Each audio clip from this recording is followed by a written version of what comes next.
Therm-a-Rest self-inflating mat. I've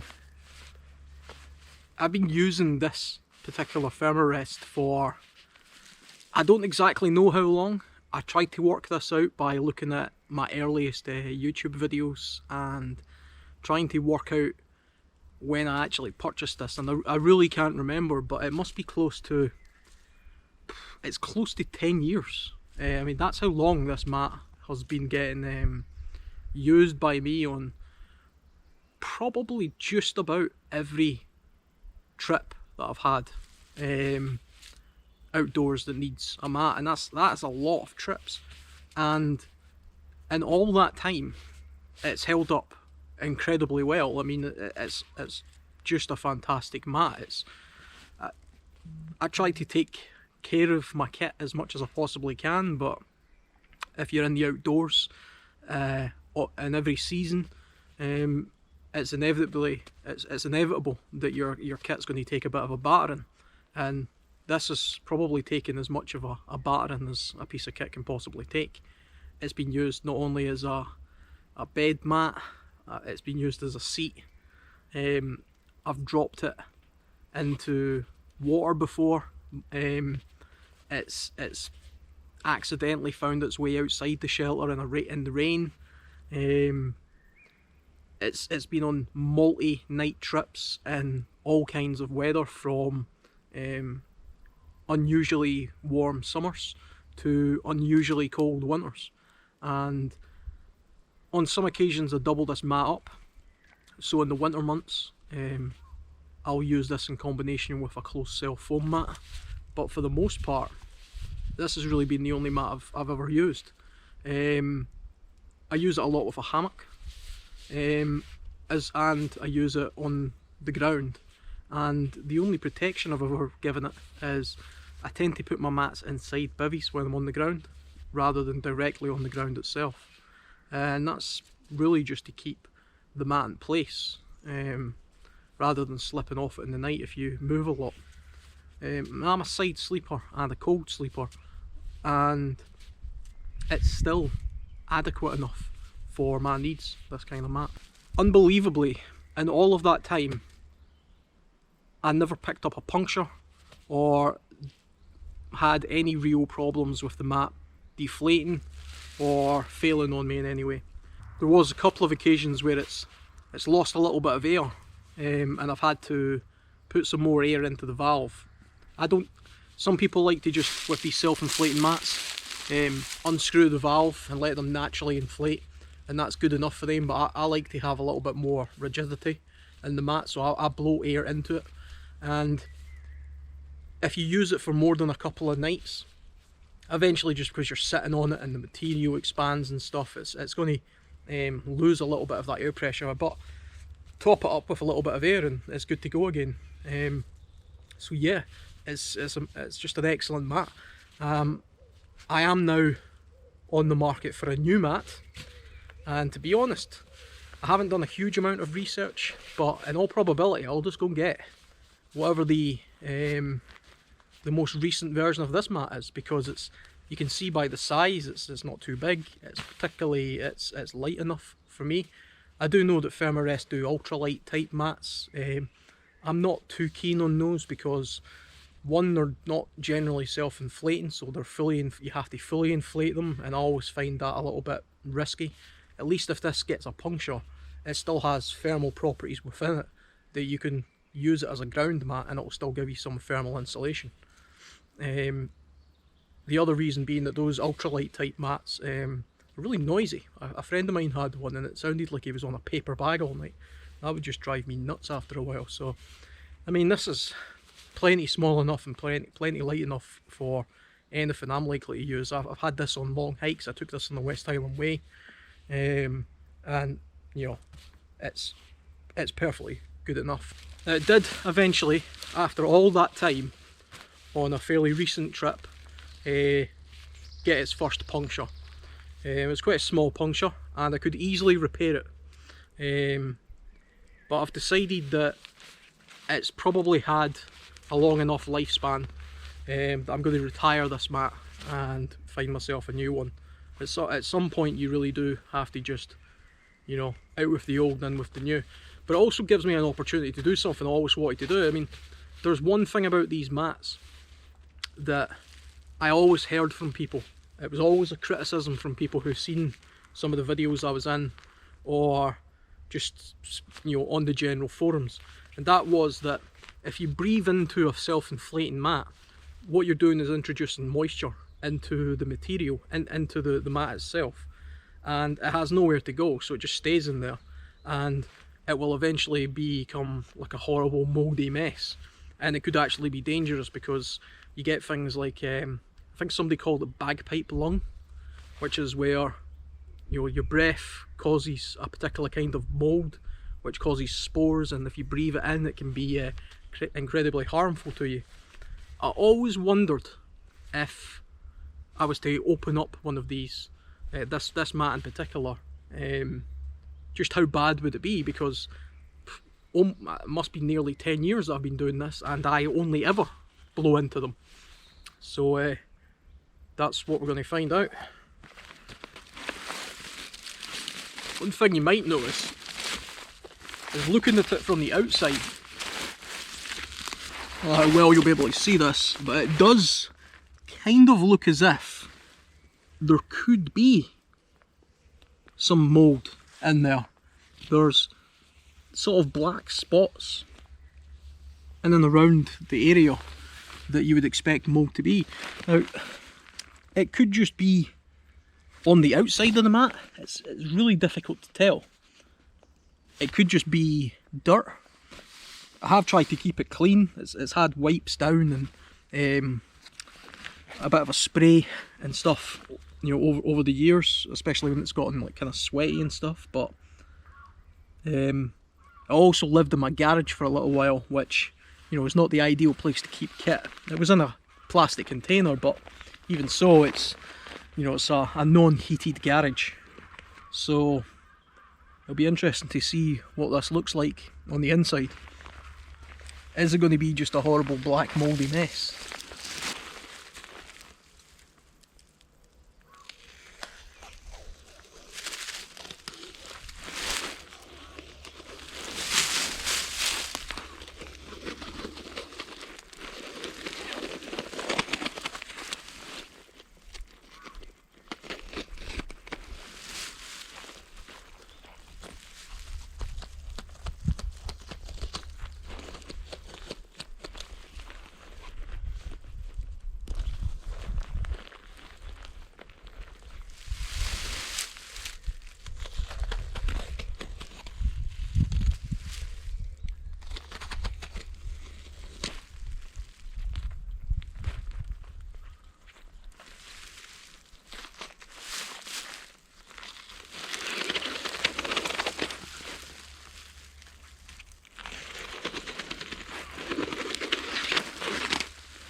It's interesting, it's not just coming completely apart.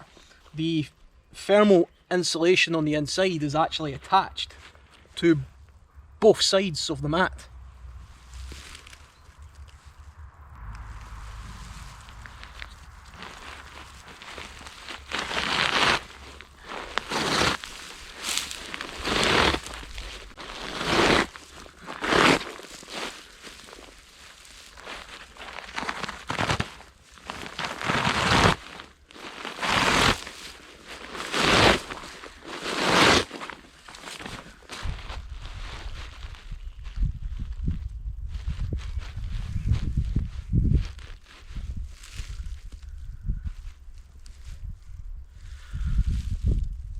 Well, first of all, I think that puts that myth to bed.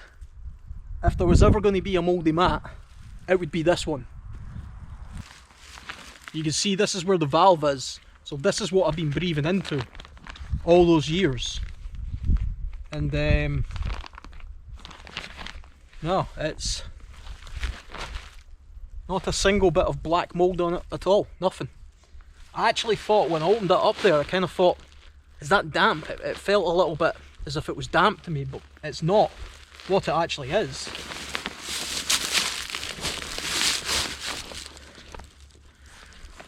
The inside of this mat is I got a kind of, that's a very rubbery type texture, which is probably what gave it such excellent waterproofing properties. Actually, the outside material feels like material, you know, it's a not a very noisy, quite comfortable material to touch.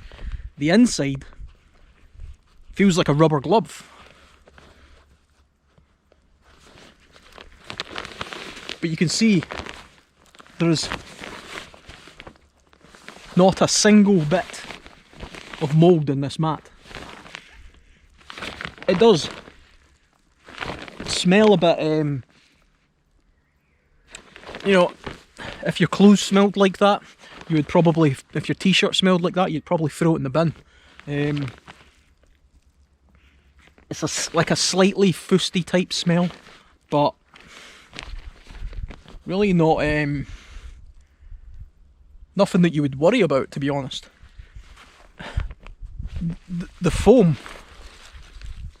I mean, it looks slightly yellowish, and I think maybe if I cut this open when it was new, maybe that would have been more white in colour. But even the foam hasn't deteriorated very much. I mean, you can see though, it's glued on both sides of the mat, which is why it didn't quite come apart as easy there. So you can see that, you know, the thickness of that bit there is you know, doubled up, because it seems to be the same on both sides. That's incredibly impressive, actually. I've got to admit, I do feel slightly vindicated, because for years I've been hearing from people telling me about how mouldy it would be inside here, and that was years ago, and years later of still continuing to just blow into this mat. It's not a single piece of mould. It's 100% then a myth. I suppose it's not impossible for the inside of a mat like this to go mouldy, but it might even be the case that there could be some sort of anti-mould properties going on here, or it's simply just not hospitable for mould to grow inside a mat like this. And when you think about it, that does kind of ring true. I mean, if this foam and that rubbery type material, mould is still a living organism, it still has to feed, it still has to grow, and it's not really getting exposure to light enough, and apart from obviously the moisture of breath, you know, what, a couple of nights a month, it's, you know, it's not going to be getting any.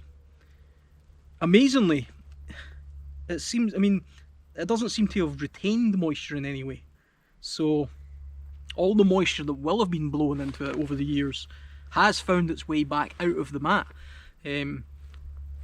So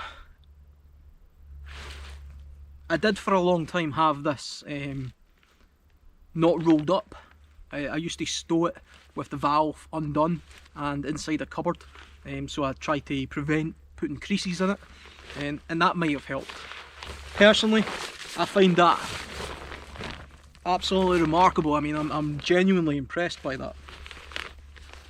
Such a good piece of gear. I remember when I first purchased this, I was a bit sceptical of them, because I was so used to just the close cell mats, the kind of rubbish ones that they used to give you, the issue in the military, and the Therm-a-Rest ones with silver foil. They were okay, but they were bulky, and you know, I always wanted to find something that I could just roll up and put inside my backpack. This was the solution at the time, and it was kind of expensive, I remember. And I thought, you know, it's not, they don't really self-inflate that well because they don't go rigid, and if I blow into it I might damage it, because that's all the kind of information I was getting from people online. And you know, it would burst eventually and things. Those were the concerns I used to have. As it turns out, I was concerned for absolutely no reason. Fantastic mat. And you can see as well, this is why I don't want to go to the completely ultralight versions that don't have this foam material inside them.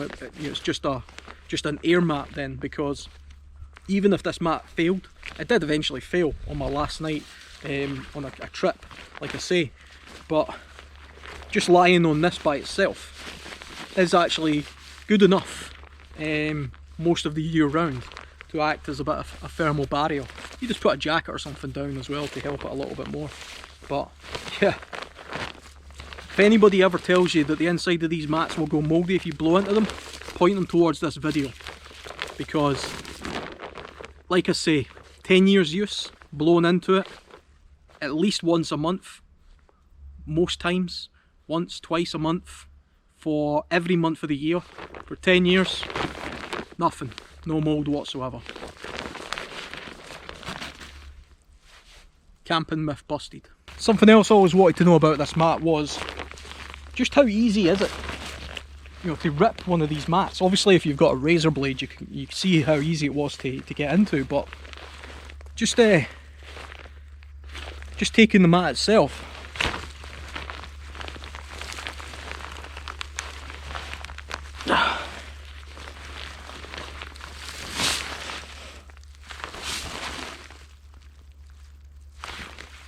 there is no way you're ripping that, no way. Also, what about a stick?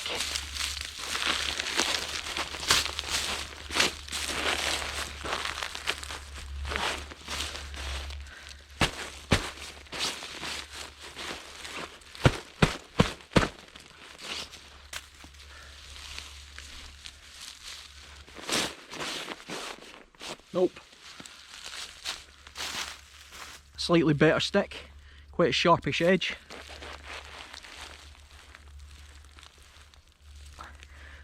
That is my entire weight.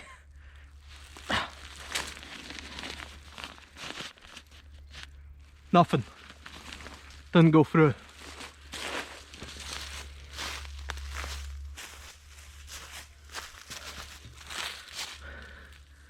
Sharp spade.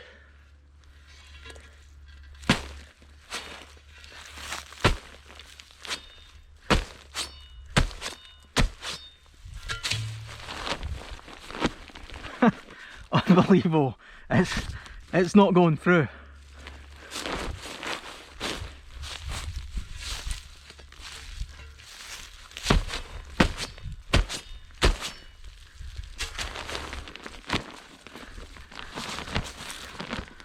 Nothing.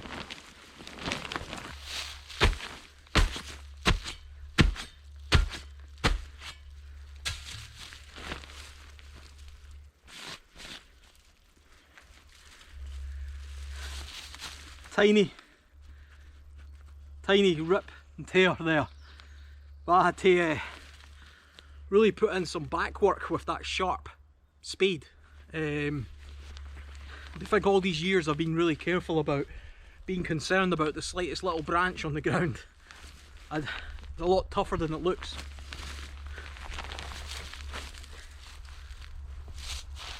To be honest, I don't expect it to be knife proof.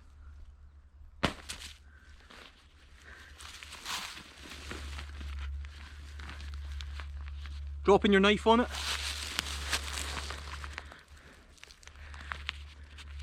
It didn't go all the way, it went through one layer, that would be a puncture, but it didn't go all the way through the mat. You could easily repair that.